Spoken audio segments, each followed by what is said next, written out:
Shalom. Dans la vie de chaque jour, nous avons besoin de prier. La prière est une puissance. La prière est une grâce merveilleuse que Dieu met à notre disposition. Je vais vous parler de l'histoire de Louise Redden, une femme misérable. Son visage était triste et quand elle était entrée dans cette épicerie, elle a abordé le propriétaire du magasin de la manière la plus humble et lui a demandé si elle pouvait acheter à crédit quelques produits d'épicerie. Elle a expliqué doucement que son mari était très malade. Et il était incapable de travailler, qu'ils avaient 7 enfants et qu'ils avaient besoin de nourriture. L'épicier, qui s'appelait John Longhouse, s'est moqué d'elle et lui a demandé de quitter son magasin.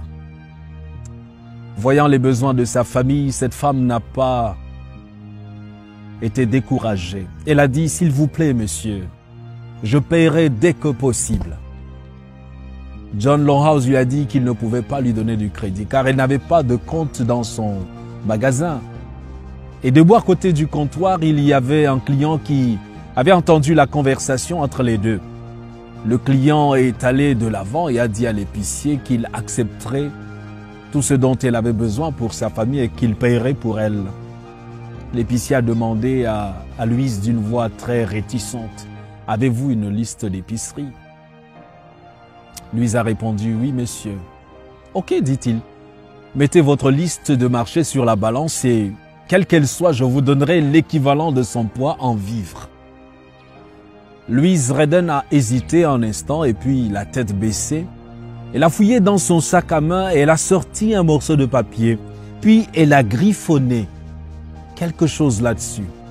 Et soigneusement, elle a plié ce bout de papier, ce morceau de papier, et elle a déposé ce papier sur la balance.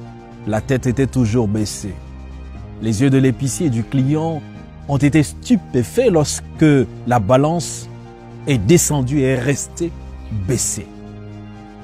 L'épicier, regardant la balance, s'est tourné lentement vers le client et à contre-cœur, « Je ne peux pas le croire. » Le client a souri et l'épicier a commencé à mettre des vivres de l'autre côté de la balance et toujours cette balance est restée baissée.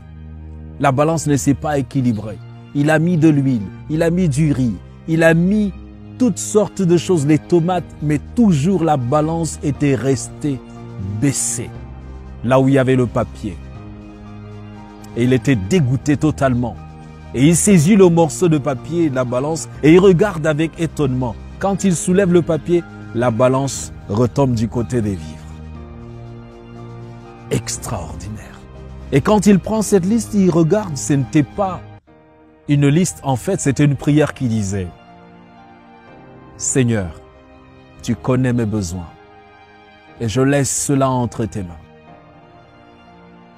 L'épicier lui a donné tout ce qui avait été placé là-dedans.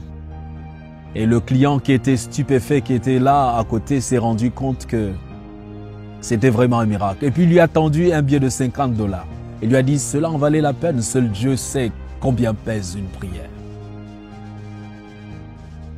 Le poids d'une prière, il est inestimable. La parole de Dieu nous dit, si nous avons des difficultés, de ne pas nous inquiéter. Philippiens 4, le verset 6 nous dit, ne vous inquiétez de rien, mais en toute chose faites connaître vos besoins à Dieu par des prières et des supplications avec des actions de grâce. Et Jésus te dit, pour celui ou celle qui est en difficulté, dans Jean 16, au verset 24, il dit, jusqu'à présent, vous n'avez rien demandé en mon nom. Demandez et vous recevrez, afin que votre joie soit parfaite. Priez dans votre chambre, mais élevez aussi vos cœurs vers le ciel, tout en vaquant à vos occupations de chaque jour. Enoch marchait avec Dieu, il laissait entendre ses prières. La prière silencieuse de l'âme, Dieu est sensible à cette prière.